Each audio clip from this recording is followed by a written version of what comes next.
The next document is a memorandum of understanding between the Department of Atomic Energy of the Government of India and the Department for Business Energy and Industrial Strategy of the Government of the United Kingdom concerning cooperation with India's Global Center for Nuclear Energy Partnership. This will be exchanged on the UK side once again by His Excellency Mr. Alex Ellis, British High Commissioner to India, and on the Indian side by Foreign Shri K.N. Vyas, Secretary, Department of Atomic Energy.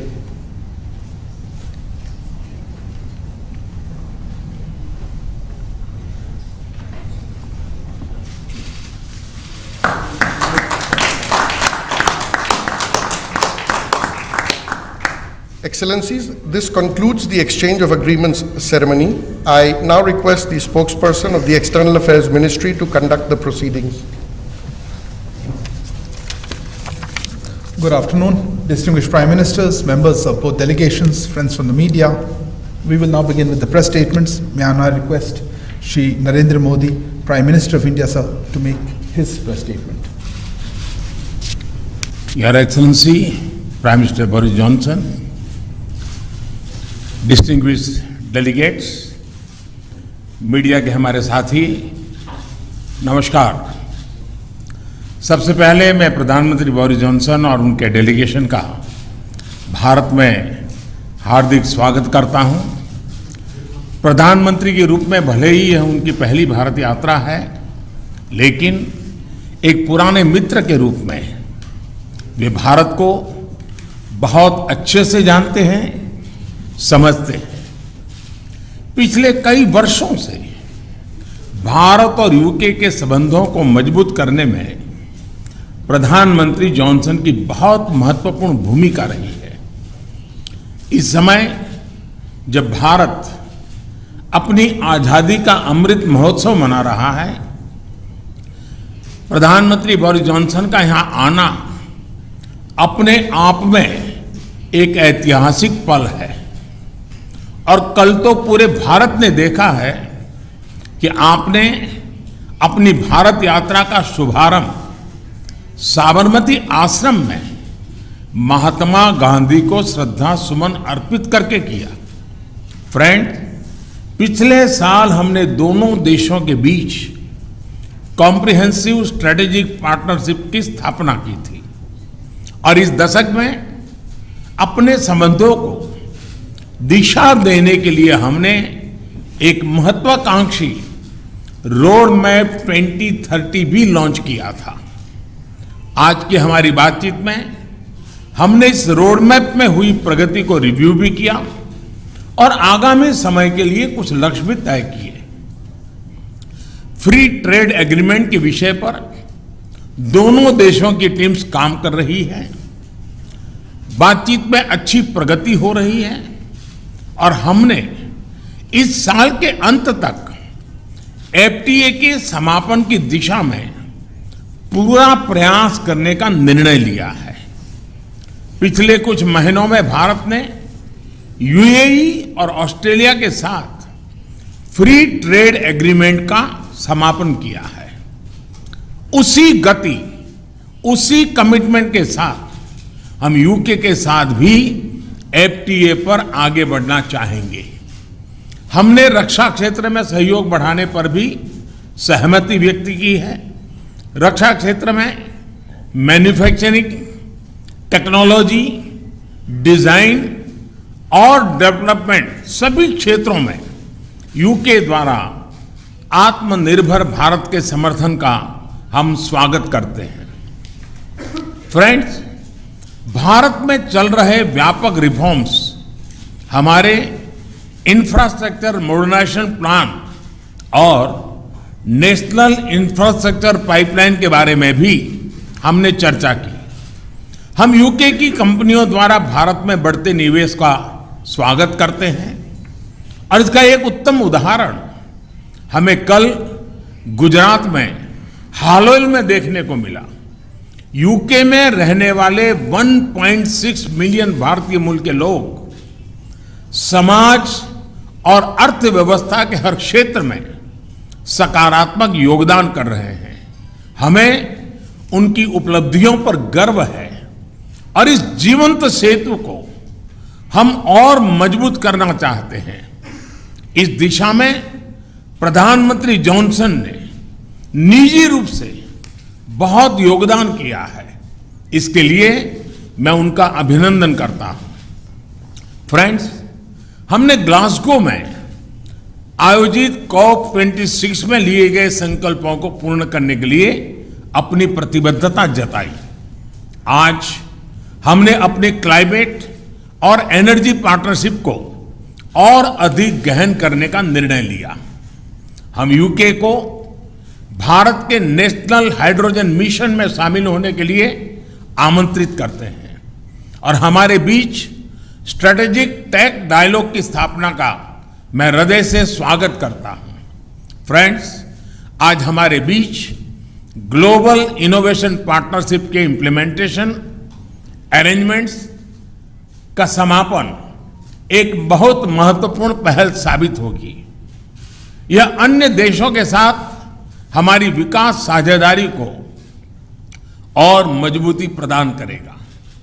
इसके तहत तीसरे देशों में made in India innovations के transfer और scaling up के लिए भारत और यूके $100 मिलियन तक को फाइनेंस करेंगे।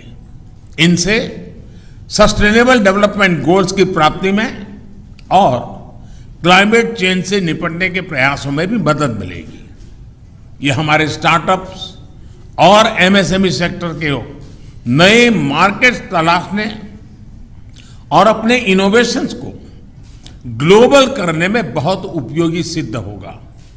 फ्रेंड्स, हमने क्षेत्रीय और वैश्विक स्तर पर हो रहे अनेक डेवलपमेंट्स पर भी चर्चा की। एक free, open, inclusive and rule based order पर आधारित इंडो पैसिफिक क्षेत्र बनाए रखने पर हमने जोर दिया। इंडो पैसिफिक ओशन इनिशिएटिव से जुड़ने के यूके के निर्णय का भारत स्वागत करता है। हमने यूक्रेन में तुरंत युद्ध विराम और समस्या के समाधान के लिए डायलॉग और डिप्लोमेसी पर बल दिया। हमने सभी देशों की क्षेत्रीय अखंडता और संप्रभुता के सम्मान का महत्व भी दोहराया।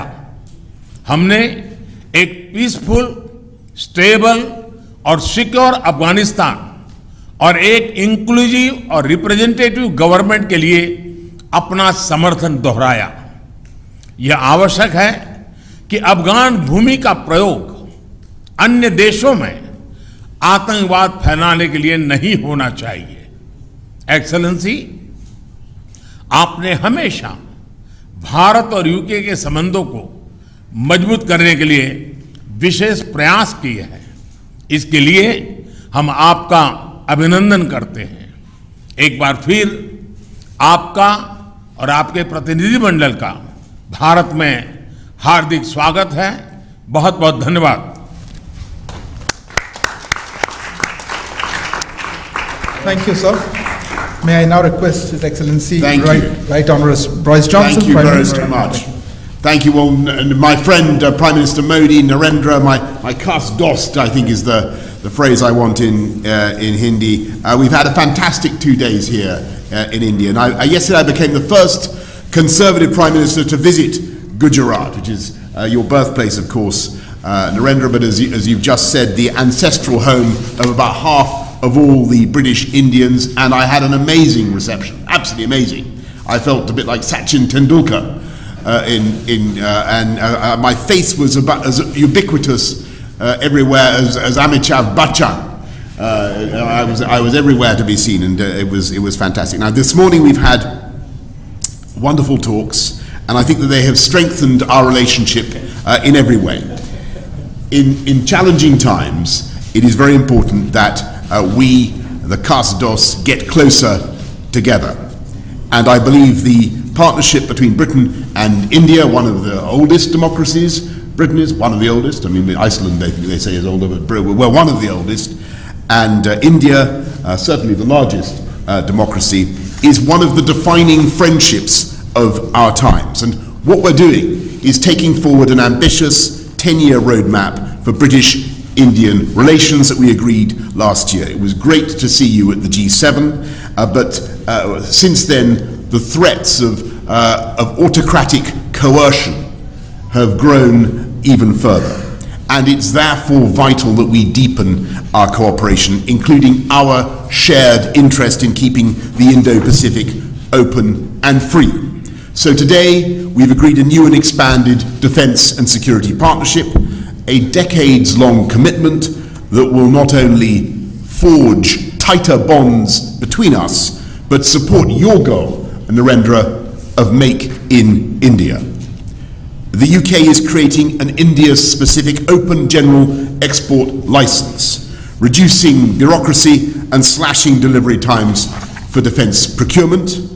We've agreed to work together to meet new threats across land, sea, air, space and cyber, including partnering on new fighter jet technology, maritime technologies to detect and respond to threats in the oceans. We're extending our partnership as science superpowers and building on the collaboration between Oxford AstraZeneca, for instance, and the Serum Institute of India, which vaccinated more than 1 billion people against COVID, including, I'm proud to say, me. I have the Indian jab in my arms, and a power of good it did me, so many thanks to India. And that has helped India to become what Narendra has called the pharmacy of the world. Today, we're embarking on joint initiatives on malaria vaccines, on antimicrobial resistance, and a digital partnership between the Indian National Health Authority and our NHS. We're also taking big steps together on energy security, helping each other to reduce our dependence on imported hydrocarbons and adopt cheaper, more sustainable, homegrown alternatives. And we have a new offer, a new plan to develop offshore wind from the Celtic Sea to Dhanushkodi. We've got a new UK-India hydrogen science and innovation hub, and we're taking forward the Green Grid solar power initiative that you and I began, Narendra, at COP26 in Glasgow together with 80 other countries. It's an incredible fact that the sun provides enough energy every day to power the world 10,000 times over. You have a lot of solar power here in India. The sun's putting on a fantastic performance today, but we have quite a lot in Britain as well. These partnerships form the superstructure of the living bridge that Narendra describes between our countries. And today, that bridge is humming with goods and services and people and capital, whizzing back and forth, east to west. And sometimes it can be hard to tell whether something is British or Indian or, frankly, Brindian. And on Wednesday, I went to the airport in a Range Rover, Indian-owned but made in Britain. And when I arrived here on Thursday, I visited JCB, British-owned but made in India, exporting 60,000 around the world, by the way, 110 countries. Or take the example of the Norton motorbike, now being revived in Britain by an Indian company. And I'm very pleased that this visit has not only deepened our economic partnership, we've agreed new deals worth £1 billion and created more than 11,000 jobs across the UK in everything from electric buses to the robotic surgery of Smith & Nephew, which I saw yesterday, as well as in artificial intelligence, where India's strengths are remarkable. And perhaps most significantly for the long term, we're making full use of the freedom that we now have to reach a free trade agreement, a deal where you can lift those tariffs, you can, India, Narendra, on our machinery and apples. Actually, you've already done it on apples, so thank you for the apples. And in turn, we can lift the tariffs on your rice and textiles. We've already closed 4 chapters, and today we're announcing new measures to make it easier to export UK-made medical devices to India and ensure mutual recognition of UK higher education qualifications. And as the next round of talks begins here next week, we're telling our negotiators, get it done by Diwali in October. Get it done by Diwali. This could double our trade and investment by the end of the decade, widening that living bridge into a multi-lane motorway pullulating with beautiful jointly made electric vehicles and creating hundreds of thousands of new jobs in both our countries. So, as India celebrates its 75th year of independence, I am filled with optimism about the years ahead and the depth of the friendship between our countries and the security and the prosperity that our partnership can deliver for our people for generations to come. Thank you all very much, and thank you, Prime Minister Modi. Thank you. Thank you. Thank you, Excellency. That concludes the press statements. Please remain seated as the dignitaries leave the stage.